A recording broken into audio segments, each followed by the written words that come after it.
Let's have some real talk about interest rates. In the mortgage world, we use a term called par rate.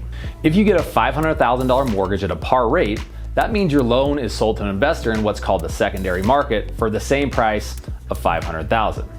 But if that happened, how would anybody make money in the process of writing a mortgage?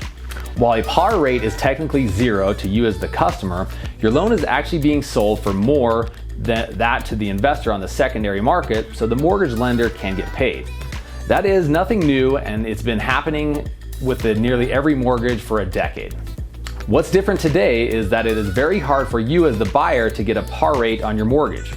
That is almost guaranteed that you're going to have to pay some sort of premium or points to secure that rate. Why is that? Think about it this way. If you're an investor and you're buying a mortgage loan that is worth $500,000, but you're paying an extra $10,000 to $15,000 for it, how are you supposed to make money? Investors make their money on the earnings on that investment over a specific period of time.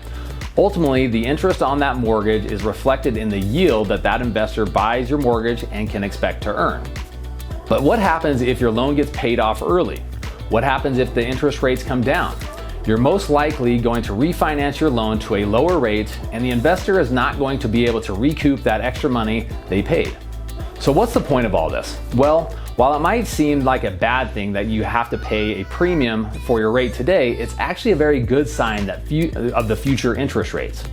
The fact that the investor is not willing to buy a loan at a par rate today means that they believe interest rates will go down as inflation starts to come down. Investors are charging a premium upfront for their rates to make sure that they're not losing money on their investment.